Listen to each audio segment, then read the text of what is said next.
inna lillahi wa inna ilaihi raji'un. Subhanallah, inna lillahi wa inna ilaihi raji'un.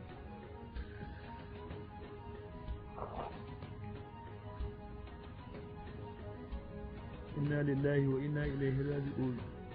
La hawla wa la quwwata illa billahi al-aliyyil azim. Oga yaya dai? Baban Badar tun jiya ban rantsa ba.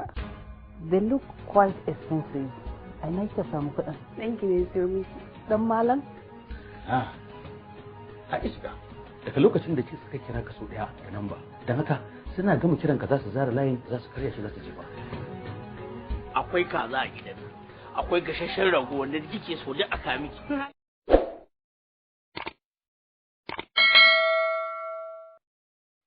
Bani son tana sake ta saki guda uku ku shaida ‘yan uwa. Jama'a salamu alaikum. Ina taya wato lokacin da musulmin jihar Kano ko kuma in ce musulmai gaba ɗaya wato rashin uba kuma kakanmu wato Alhaji Musa Sani hakimin Madobi uba ga jagoranmu shugabanmu wato Dr. Rabi Musa Kwankwaso. Allah ubangiji ya dukansa, Allah ya gafarta masa, Allah ubangiji ya sa mutum shi ne karshen wahala, kuma ya Allah ya sa wato ya ba wa danginsa hakuri na juriyar rashi. Wato wannan gida da muka shigo na mai girma injiniya da Rabi da Musa Kwankwaso da aziya ce da kuma hakurkurtawa ga dukkan al'ummar jihar Kano da Najeriya da ma duniya baki daya na wannan babban rashi da aka yi na kakanmu Alhaji Musa Sale hakimin Madobi majidaɗin jihar Kano, mahaifi a gurin jagoran ɗariƙar kwakwasiya na duniya injiniya da Rabi Musa Kwankwaso. Allah ubangiji ka ba da hakurin wannan rashi da aka yi, Allah ka yi masa rahama da gafara ka sa aljanna shi makoma, Allah ka kyautata mu ka kyautata namu zuwa a ni Mustapha na Barasta da Alhaji Sani Musa Danja mu ne wata lokacin al'umma da ƴan uwa da abokan arziki ta aziyar wannan babban rashi da muka yi. Ubangiji Allah ka sa aljanna ce makoma. Amin.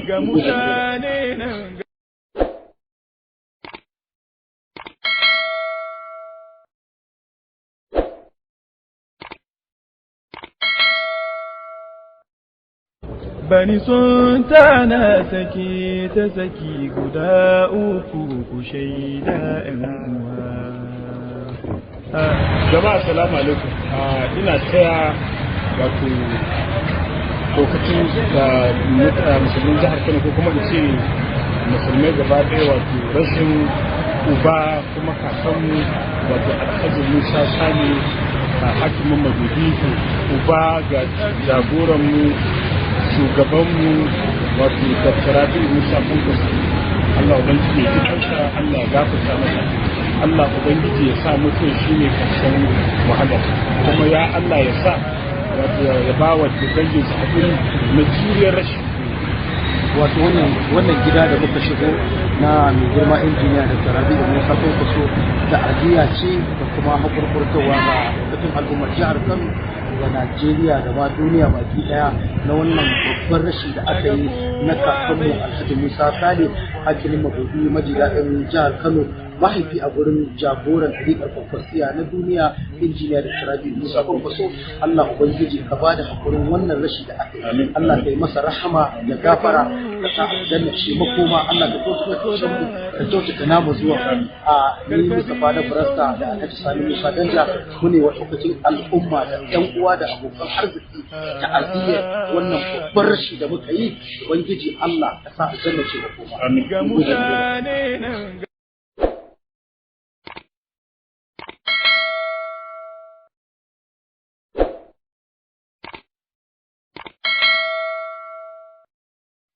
Bani son tana sake ta saki guda uku ku shaida ‘yan uwa.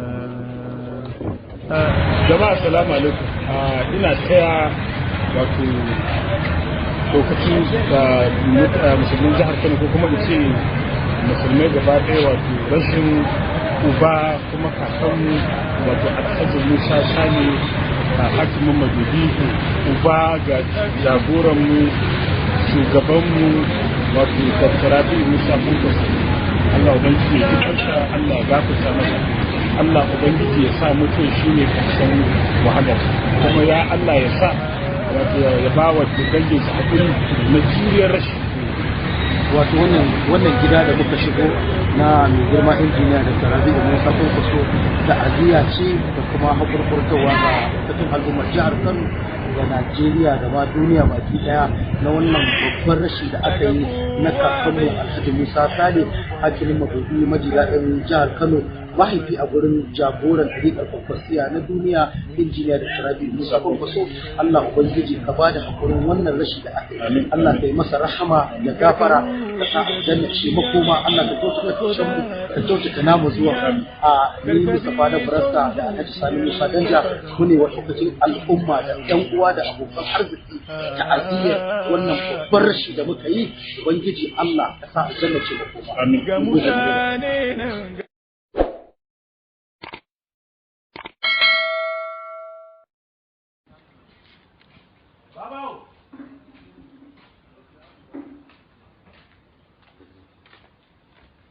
Rashin aisa yi yawa. No, mai ɗan uwa. Yaya? Ya dai? Zata ta rufe mun fuska ko?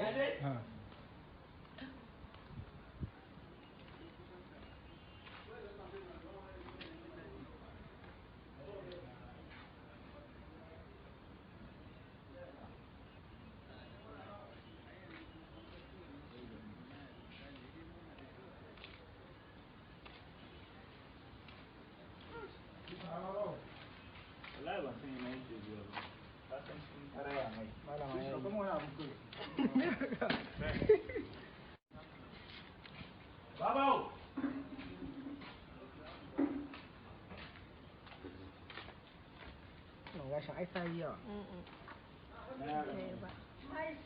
No, mai ɗan uwa.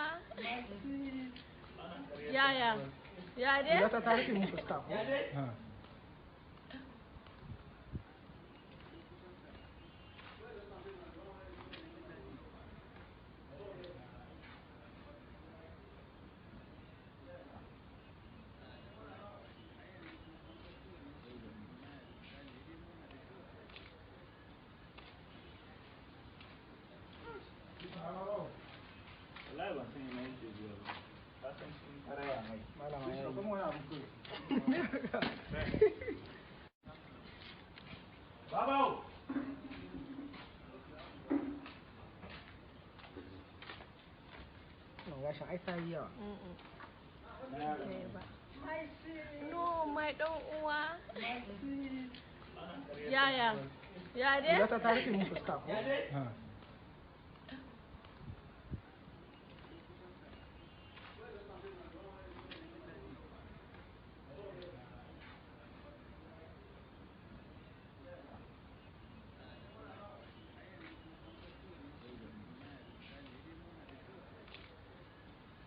Rashin aisa yi yawa. No, mai ɗan uwa. Yaya? Ya dai? Zata ta rufe mun fuska ko?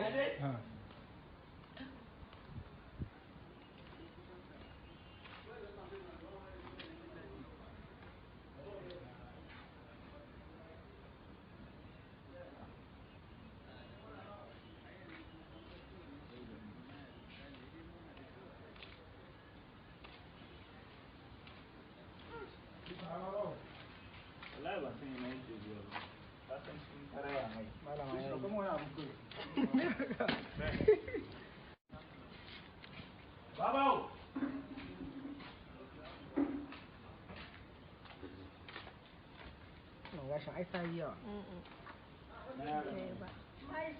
No, mai ɗan uwa. Yaya? Ya dai? Zata ta rufe mun fuska ko?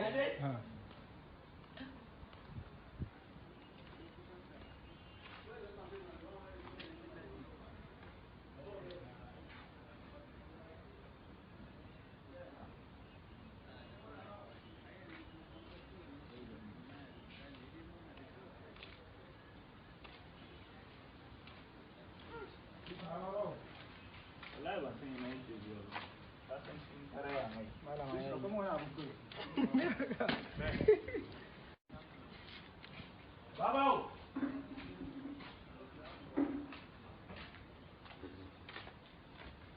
Rashin ai ta yi yawa. No, mai ɗan uwa. Yaya? Ya dai? Ila ta rufe mun fuska ko?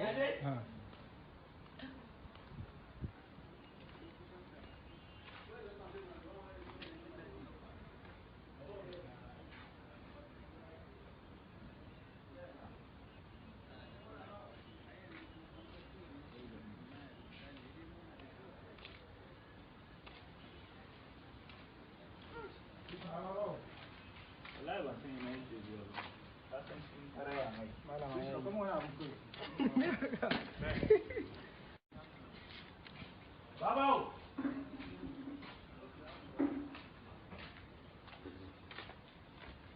Rashin ai ta yi yawa. No, mai ɗan uwa. Yaya? Ya dai? Ila ta rufe mun fuska ko?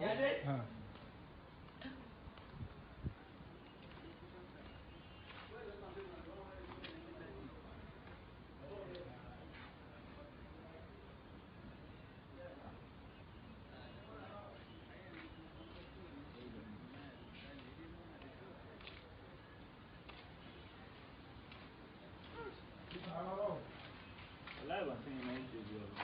Ka san cikin karaya mai. Malama ya yi. Kuma wani abu kai. Babu!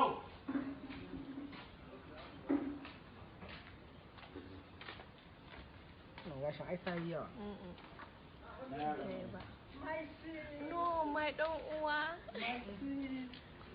Yaya? Ya dai? Ila ta rufe mun fuska ko?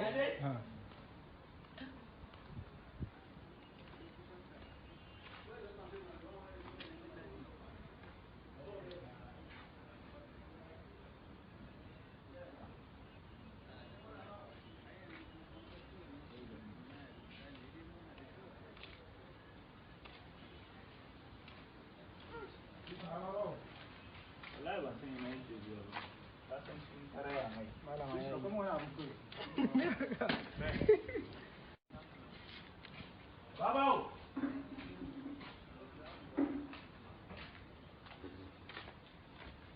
Rashin ai ta yi yawa. No, mai ɗan uwa. Yaya? Ya dai? Ila ta rufe mun fuska ko?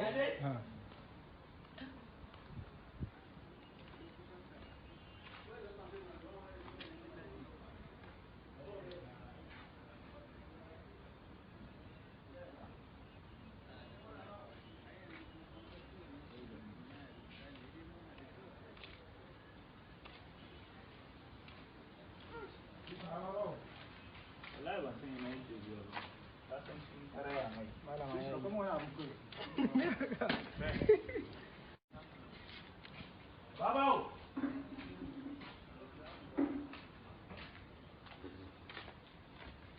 Rashin ai ta yi yawa.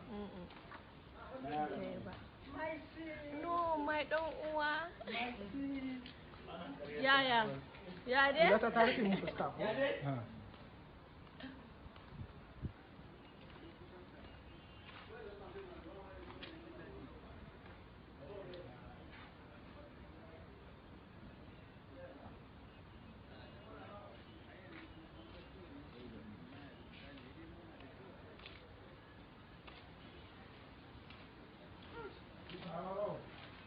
Wallahi ba san yana yake zuwa ba. Ka san cikin karaya mai. Malama ya yi. Kuma wani abu kai. Babu!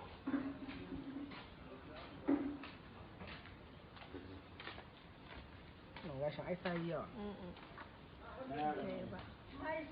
No, mai ɗan uwa. Yaya? Ya dai? Ila ta rufe mun fuska ko?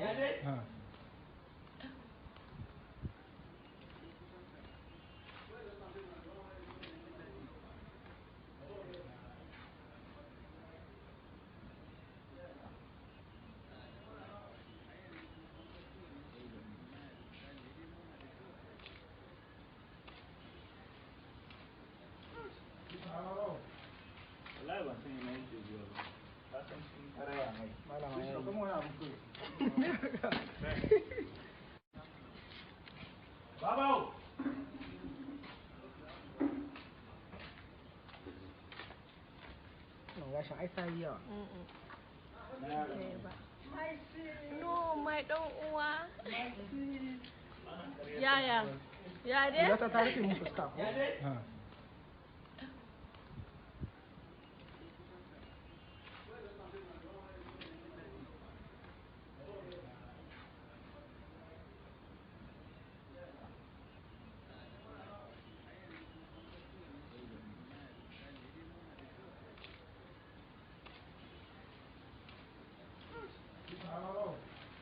wallahi ban san yana yake zuwa ba ka san sun karaya mai Malama ya yi. kuma wani abu kai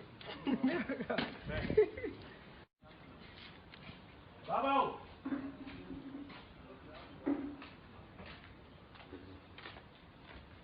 Gashin ai sai yawa. No, mai ɗan uwa. Yaya? Ya dai? Ila ta rufe mun fuska ko?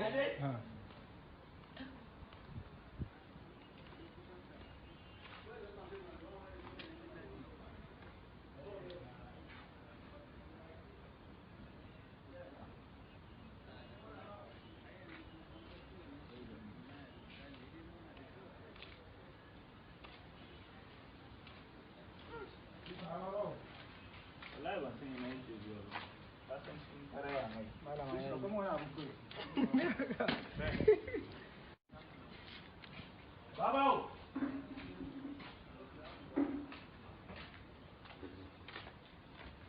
Gashin ai sai yawa. No, mai ɗan uwa. Yaya? Ya dai? Ila ta rufe mun fuska ko?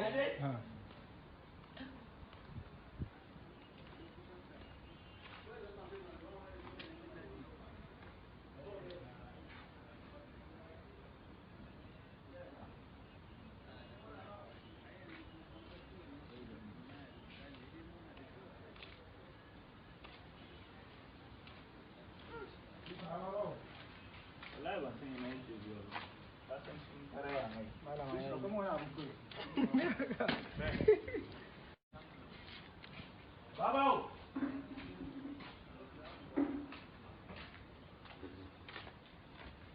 Gashin ai sai yawa. No, mai ɗan uwa. Yaya? Ya dai? Ila ta rufe mun fuska ko?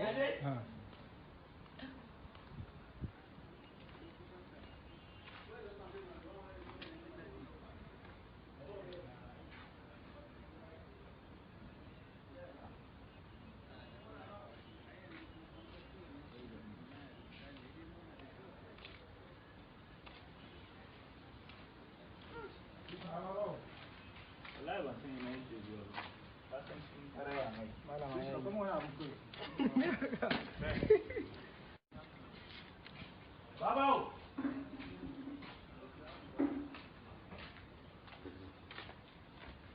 Gashin ai sai yawa. No, mai ɗan uwa. Yaya? Ya dai? Ila ta rufe mun fuska ko?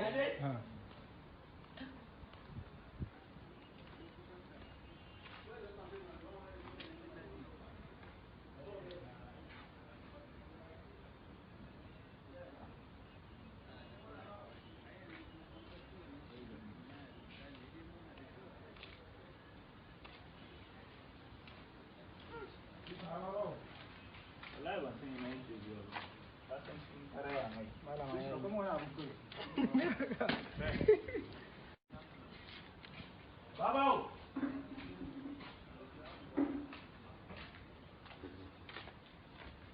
Gashin ai sai yawa. No, mai ɗan uwa. Yaya? Ya dai? Ila ta rufe mun fuska ko?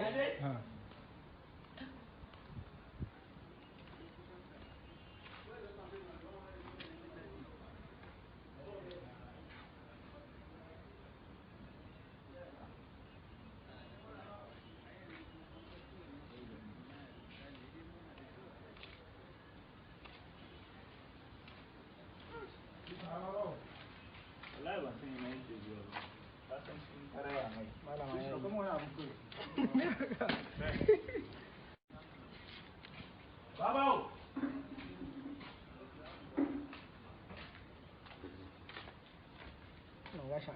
yawa. No, mai dan uwa. Yaya? Ya dai? Ta rufe mun fuska ko?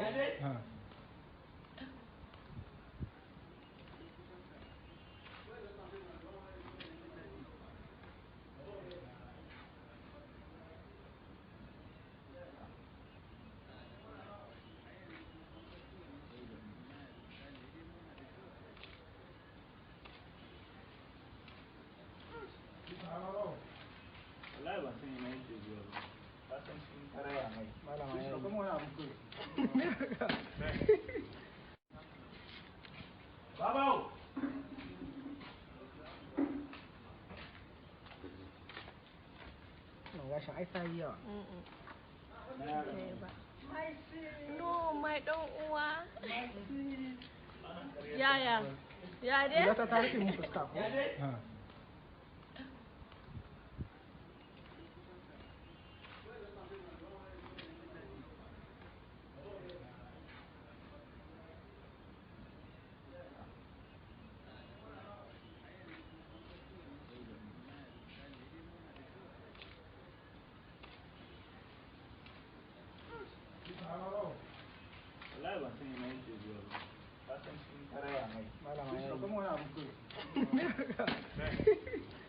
billahi da duk karatun da kai babu kuma haukata irin wanda suke bin irin almajiran sa wanda suke bin karatun sa masu bin fatawa ka san masu bin fatawa sa ka san dalili saboda ni yau na matsayin almajiri kana matsayin malami na in naji ka ci mutuncin wannan wane gobe ka ci mutuncin wancan jibi ka ci mutuncin wancan gata ka ci mutuncin wancan na ja baya kai baka sabo kai dan ina ne kai baka sabo kai sahabi ne hauka ake yi ni wallahi tin kiyawa ta mun atisha ka duba ku gani wai yana cikin karatu zai ce ku na subscribe kuma ku na karra billahi da duk karatun da kai babu kuma haukata irin wanda suke bin irin almajiran sa wanda suke bin karatun sa masu bin fatawa ka san masu bin fatawa sa ka san dalili saboda ni yau na matsayin almajiri kana matsayin malami na in naji ka ci mutuncin wannan wane gobe ka ci mutuncin wancan jibi ka ci mutuncin wancan gata ka ci mutuncin wancan na ja baya kai baka sabo kai dan ina ne kai baka sabo kai sahabi ne hauka ake yi ni wallahi tin kiyawa ta mun atisha ka duba ku gani wai yana cikin karatu zai ce ku na subscribe kuma ku na karra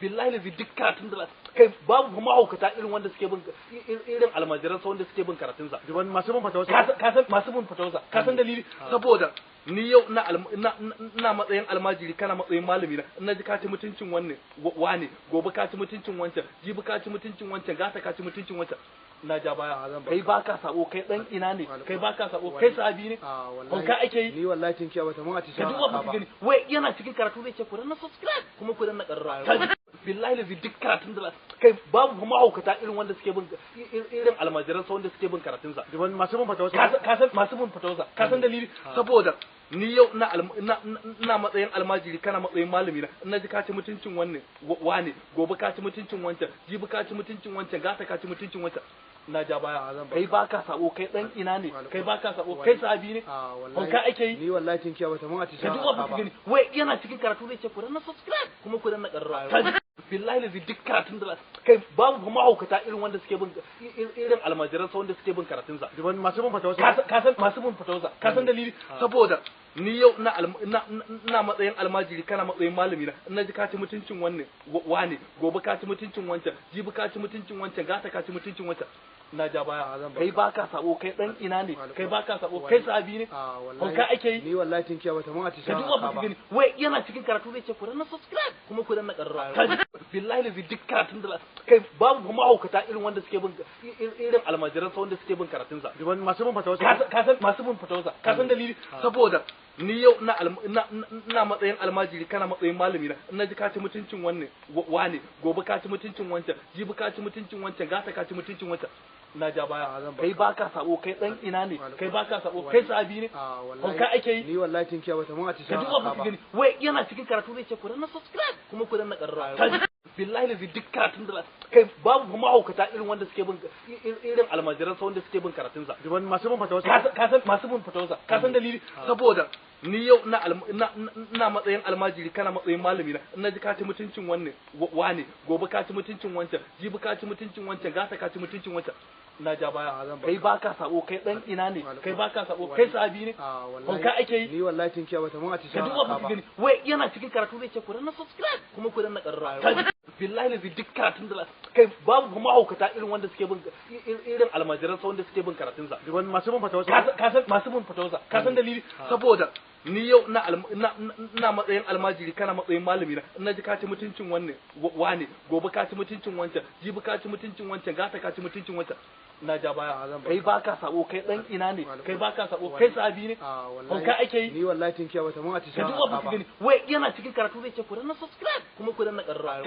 billahi lazi duk karatun da kai babu kuma haukata irin wanda suke bin irin almajiran sa wanda suke bin karatun sa masu bin fatawa ka san masu bin fatawa ka san dalili saboda ni yau na matsayin almajiri kana matsayin malami na ji ka ci mutuncin wannan wane gobe ka ci mutuncin wancan jibi ka ci mutuncin wancan gata ka ci mutuncin wancan na ja baya kai baka sabo kai dan ina ne kai baka sabo kai sahabi ne ka ake yi ni wallahi tun kiyawa mun a ci ka duba ku gani wai yana cikin karatu zai ce ku dan subscribe kuma ku dan na karra ku danna subscribe bayan haka ku danna ƙararrawar sanarwa domin samun shirye-shiryen mu hankali.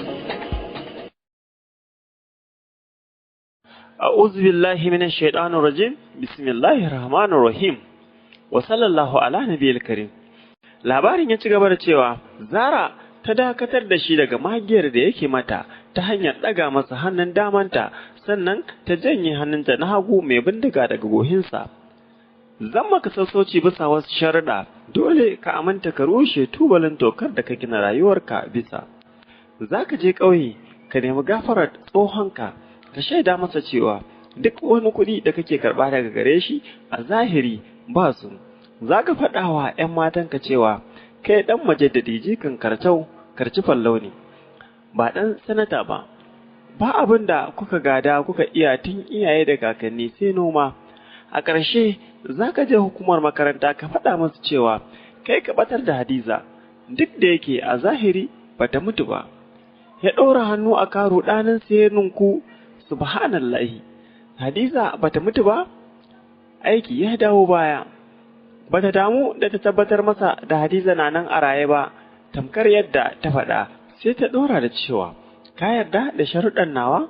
Hafizu ya tuno lokacin da yake karkace kai ya ce da ‘yan matansa shi ɗan sanata ne, ya tuno lokacin da yake zuwa wajen abbansa ya ce ya ba shi kuɗin joga-joga, ga shi yanzu an faɗa masa ana umartarsa da cewa ya je ya tona wa kansa asiri, matuƙar yana so ya ci gaba da rayuwa.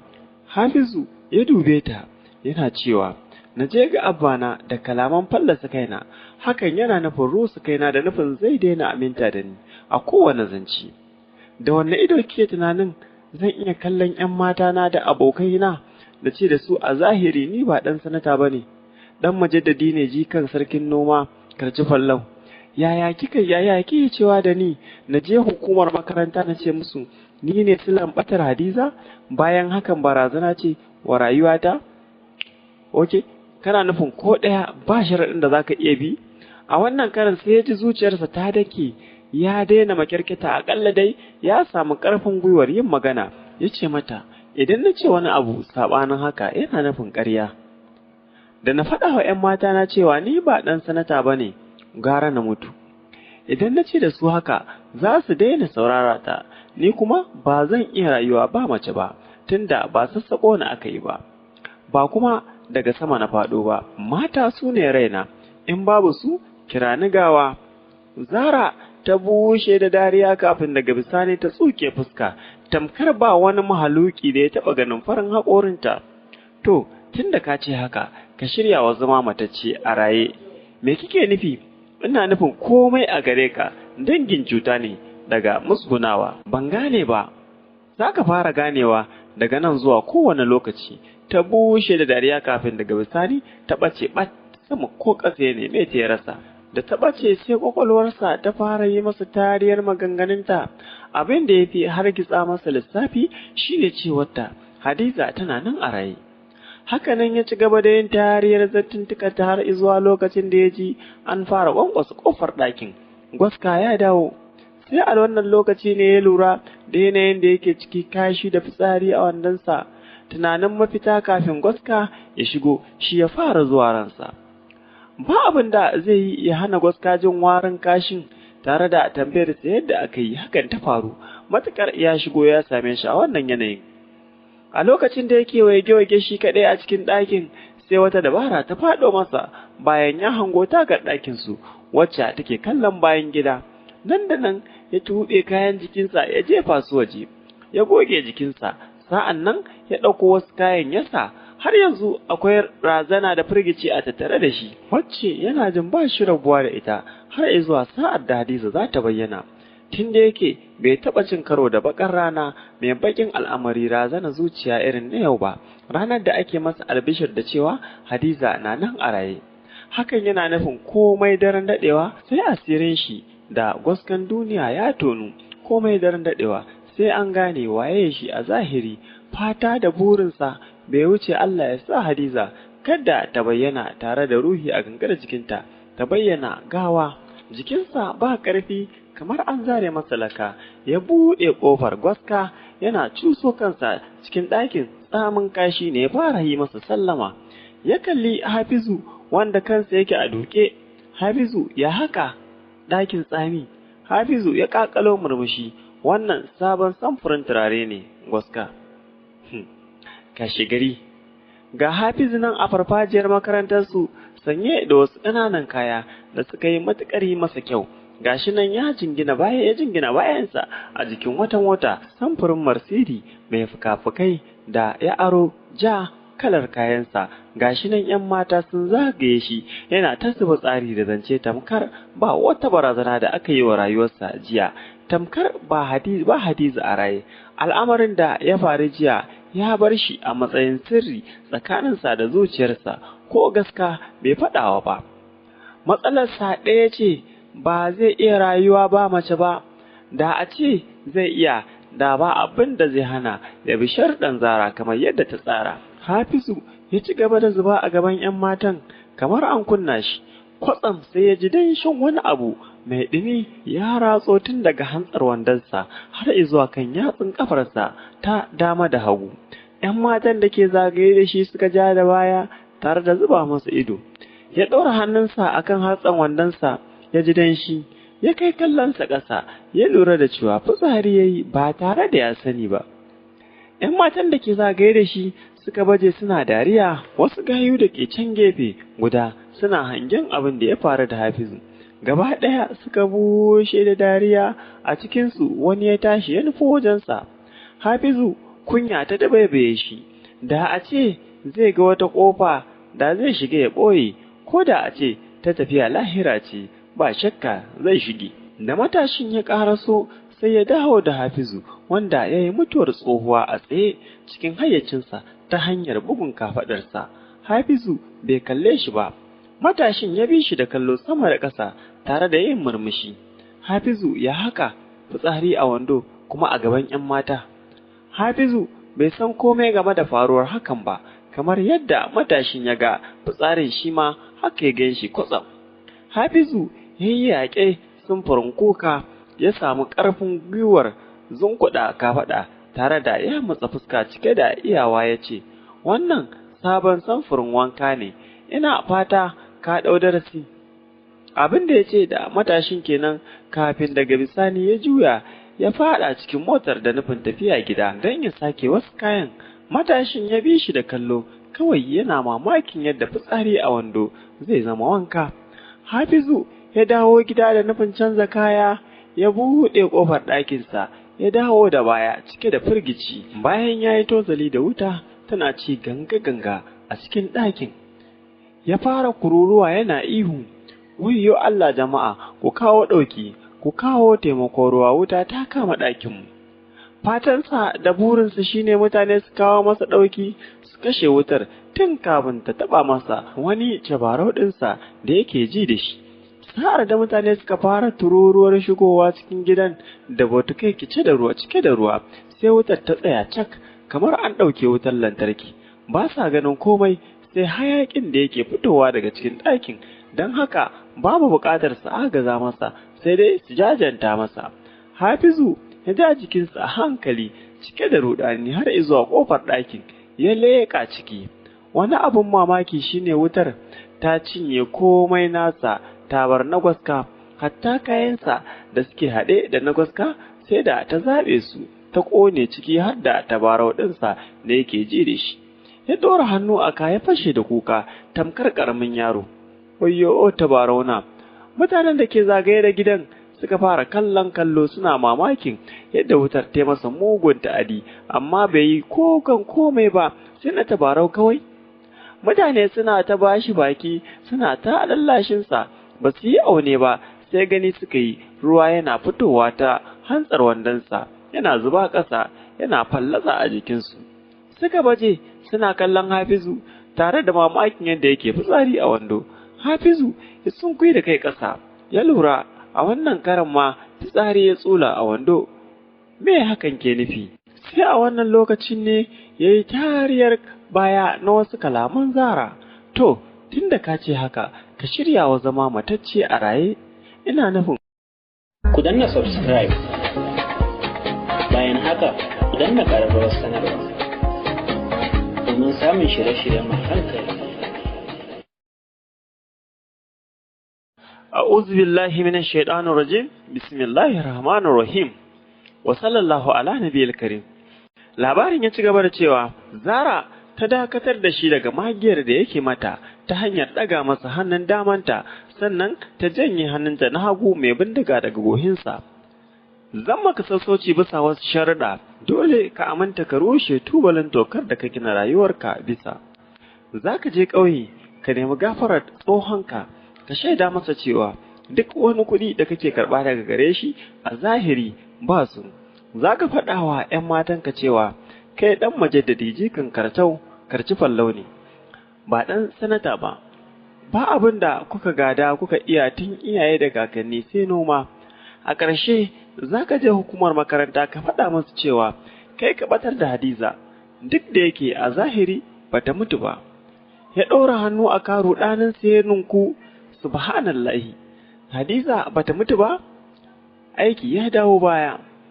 Ba ta damu da ta tabbatar masa da Hadiza na nan a raye ba, tamkar yadda ta faɗa, sai ta ɗora da cewa, ka yarda da sharuɗan nawa? Hafizu ya tuno lokacin da yake karkace kai ya ce da ‘yan matansa shi ɗan sanata ne, ya tuno lokacin da yake zuwa wajen abbansa ya ce ya ba shi kuɗin joga-joga, ga shi yanzu an faɗa masa ana umartarsa da cewa ya je ya tona wa kansa asiri, matuƙar yana so ya ci gaba da rayuwa. Hafizu ya dube ta yana cewa, na je ga abbana da kalaman fallasa kaina, hakan yana nufin rusa kaina da nufin zai daina aminta da ni a kowane zance.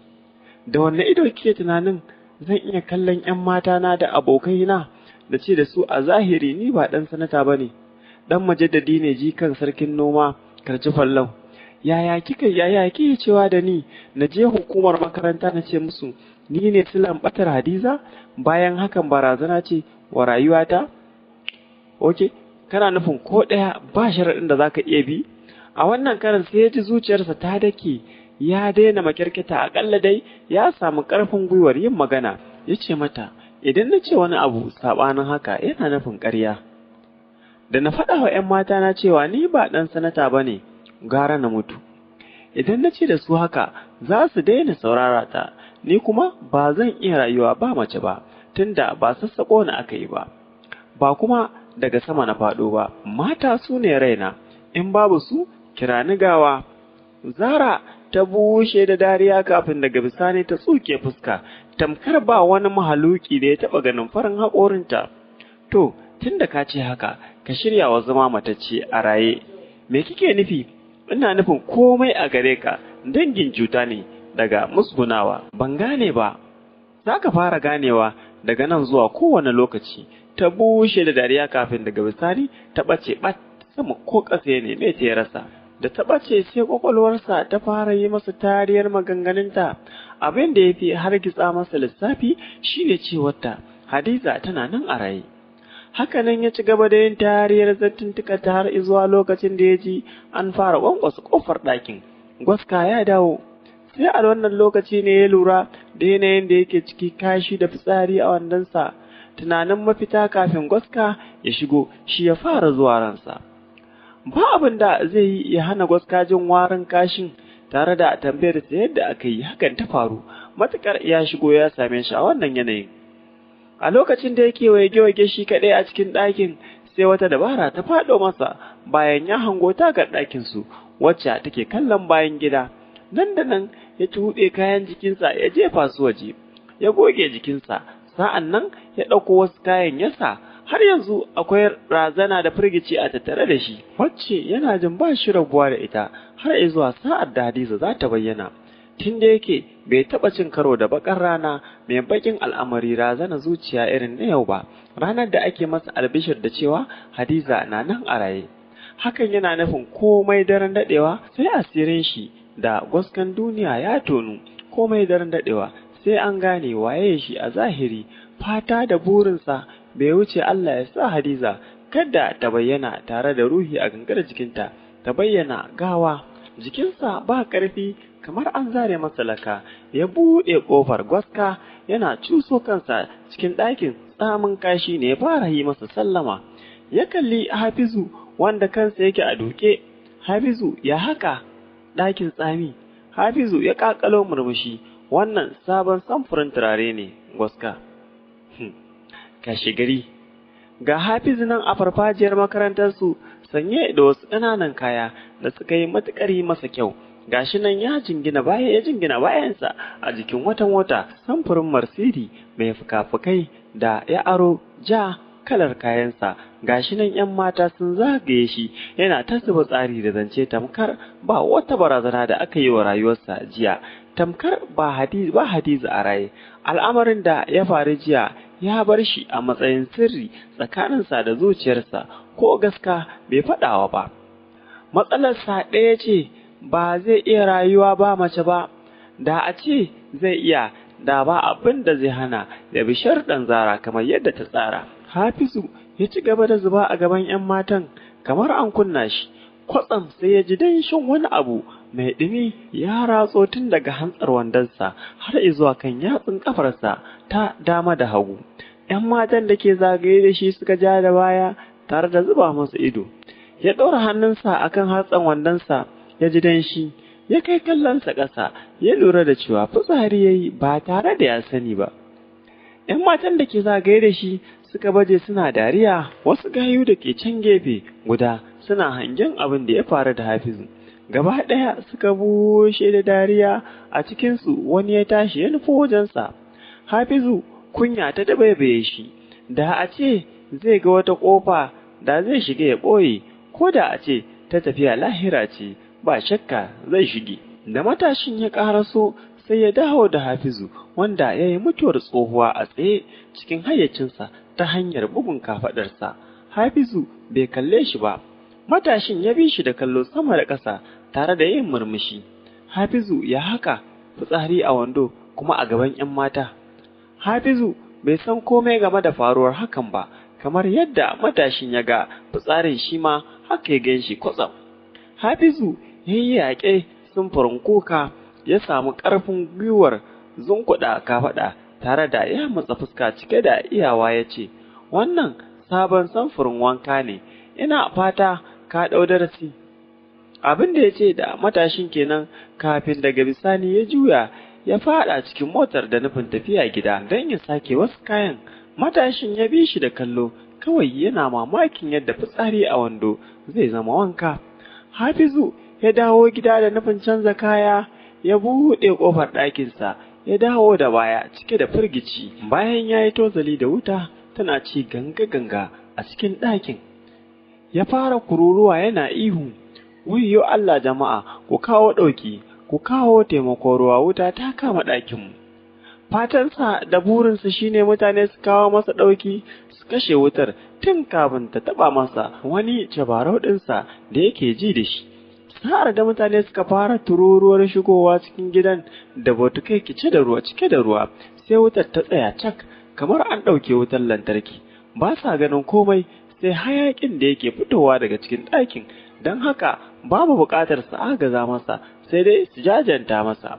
Hafizu ya ja jikinsa a hankali cike da ruɗani har zuwa ƙofar ɗakin, ya leƙa ciki.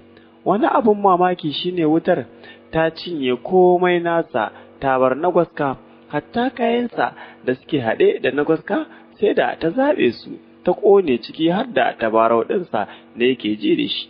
Ya ɗora hannu a ka ya fashe da kuka tamkar ƙaramin yaro. Wayyo tabarau na!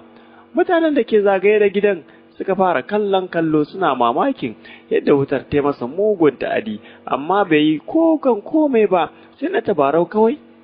Mutane suna ta bashi baki suna ta lallashinsa, ba su yi aune ba sai gani suka yi ruwa yana fitowa ta hantsar wandonsa yana zuba ƙasa yana fallasa a jikinsu.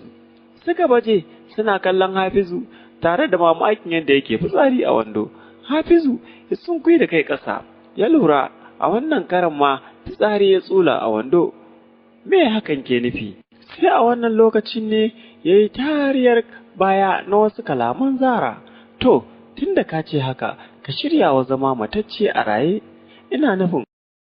Ku danna subscribe, bayan haka ku danna ƙararrawar sanarwa domin samun shirye-shiryen mai hankali. أعوذ بالله من الشيطان الرجيم بسم الله الرحمن الرحيم وصلى الله على نبي الكريم. Labarin ya ci gaba da cewa Zara ta dakatar da shi daga magiyar da yake mata ta hanyar ɗaga masa hannun damanta, sannan ta janye hannunta na hagu mai bindiga daga gohinsa. Zan maka sassauci bisa wasu sharuɗa, dole ka aminta ka rushe tubalin tokar da ka gina rayuwarka bisa. Za ka je ƙauye ka nemi gafarar tsohonka, ka shaida masa cewa duk wani kuɗi da kake karɓa daga gare shi a zahiri ba su. Za ka faɗa wa ‘yan matanka cewa kai ɗan majaddadi jikan karci fallau ne, ba ɗan sanata ba. Ba abin da kuka gada kuka iya tun iyaye da kakanni sai noma. A ƙarshe za ka je hukumar makaranta ka faɗa musu cewa kai ka ɓatar da Hadiza, duk da yake a zahiri ba ta mutu ba. Ya ɗora hannu a karo ɗanin sai nunku. Subhanallahi, Hadiza bata mutu ba? Aiki ya dawo baya. Bata damu da ta tabbatar masa da Hadiza na nan a raye ba, tamkar yadda ta faɗa, sai ta ɗora da cewa, ka yarda da sharuɗan nawa? Hafizu ya tuno lokacin da yake karkace kai ya ce da ‘yan matansa shi ɗan sanata ne, ya tuno lokacin da yake zuwa wajen abbansa ya ce ya ba shi kuɗin joga-joga. Gashi yanzu an faɗa masa ana umartarsa da cewa ya je ya tona wa kansa asiri matuƙar yana so ya ci gaba da rayuwa. Hafizu ya dube ta yana cewa, na je ga abbana da kalaman fallasa kaina, hakan yana nufin rusa kaina da nufin zai daina aminta da ni a kowane zance. Da wanne ido kike tunanin zan iya kallon ‘yan matana da abokaina da ce da su a zahiri ni ba ɗan sanata ba ne, ɗan majaddadi ne jikan sarkin noma karci fallau. Yaya kike cewa da ni na je hukumar makaranta na ce musu ni ne silan batar Hadiza, bayan hakan barazana ce wa rayuwata? Oke, kana nufin ko ɗaya ba sharaɗin da zaka iya bi? A wannan karan sai ya ji zuciyarsa ta dake, ya daina makirkita, aƙalla dai ya samu ƙarfin gwiwar yin magana. Ya ce mata, idan na ce wani abu saɓanin haka yana nufin ƙarya. Da na faɗa wa ‘yan mata na cewa ni ba ɗan sanata ba ne, gara na mutu. Idan na ce da su haka za su daina saurara ta, ni kuma ba zan iya rayuwa ba mace ba, tunda ba sassaƙo na aka yi ba, ba kuma daga sama na faɗo ba, mata su ne raina, in babu su kira ni gawa. Zara ta bushe da dariya kafin daga bisani ta tsuke fuska, tamkar ba wani mahaluki da ya taɓa ganin farin haƙorinta. To, tunda ka ce haka, ka shirya wa zama matacce a raye. Me kike nufi? Ina nufin komai a gare ka dangin cuta ne daga musgunawa. Ban gane ba. Za ka fara ganewa daga nan zuwa kowane lokaci. Ta bushe da dariya kafin daga bisani ta ɓace ɓat sama ko ƙasa ya neme ta ya rasa. Da ta ɓace sai ƙwaƙwalwarsa ta fara yi masa tariyar maganganunta. Abin da ya fi hargitsa masa lissafi shine cewarta Hadiza tana nan a raye. Hakanan ya ci gaba da yin tariyar zattuntuka ta har zuwa lokacin da ya ji an fara ƙwanƙwasa ƙofar ɗakin. Gwaska ya dawo. Sai a wannan lokaci ne ya lura da yanayin da yake ciki, kashi da fitsari a wandonsa. Tunanin mafita kafin Gwaska ya shigo shi ya fara zuwa ransa. Ba abin da zai yi ya hana Gwaska jin warin kashin tare da tambayar sa yadda aka yi hakan ta faru, matukar ya shigo ya same shi a wannan yanayin. A lokacin da yake waige-waige shi kaɗai a cikin ɗakin, sai wata dabara ta faɗo masa bayan ya hango tagar ɗakinsu wacce take kallon bayan gida.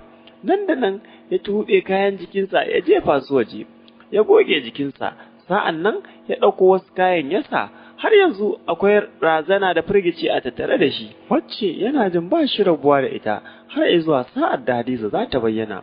Tun da yake bai taɓa cin karo da baƙar rana mai baƙin al'amari razana zuciya irin na yau ba, ranar da ake masa albishir da cewa Hadiza na nan a raye.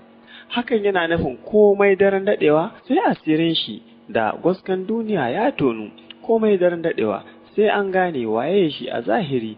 Fata da burinsa bai wuce Allah ya sa Hadiza kada ta bayyana tare da ruhi a gangar jikinta, ta bayyana gawa. Jikinsa ba ƙarfi kamar an zare masa laka, ya buɗe ƙofar gwaska yana cuso kansa cikin ɗakin. Tsamin kashi ne ya fara yi masa sallama. Ya kalli Hafizu wanda kansa yake a duke. Hafizu, ya haka? Ɗakin tsami. Hafizu ya ƙaƙalo murmushi. Wannan sabon samfurin turare ne, gwaska. Kashi gari. Ga Hafizu nan a farfajiyar makarantarsu sanye da wasu ƙananan kaya da suka yi matuƙar yi masa kyau. Gashi nan ya jingina bayansa a jikin wata mota samfurin Marsidi mai fuka-fukai da ya aro ja kalar kayansa. Gashi nan 'yan mata sun zagaye shi yana ta zuba tsari da zance tamkar ba wata barazana da aka yi wa rayuwarsa jiya, tamkar ba Hadiza a raye. Al'amarin da ya faru jiya ya bar shi a matsayin sirri tsakaninsa da zuciyarsa, ko gaska bai faɗawa ba. Matsalarsa ɗaya ce, ba zai iya rayuwa ba mace ba. Da a ce zai iya, da ba abin da zai hana ya bi sharɗan Zara kamar yadda ta tsara. Hafizu ya ci gaba da zuba a gaban 'yan matan kamar an kunna shi. Kwatsam sai ya ji danshin wani abu mai ɗumi ya ratso tun daga hantsar wandonsa har zuwa kan yatsun ƙafarsa ta dama da hagu.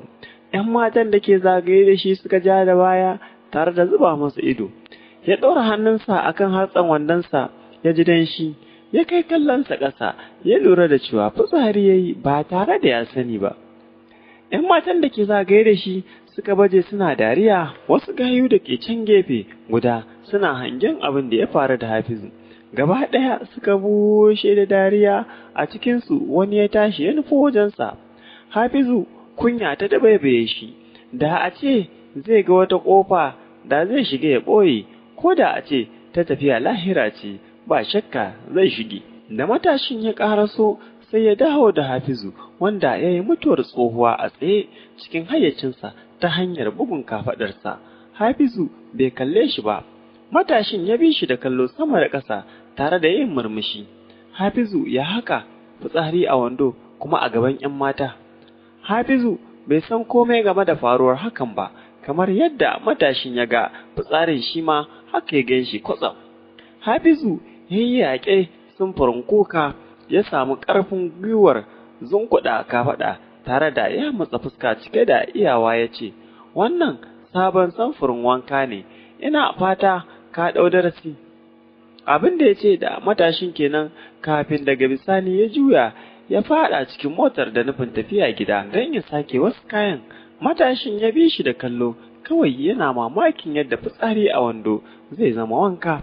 Hafizu ya dawo gida da nufin canza kaya, ya buɗe ƙofar ɗakinsa, ya dawo da baya cike da firgici. Bayan ya yi tozali da wuta tana ci ganga-ganga a cikin ɗakin, ya fara kururuwa yana ihu, wayyo Allah jama'a, ku kawo ɗauki, ku kawo taimako, ruwa, wuta ta kama ɗakinmu.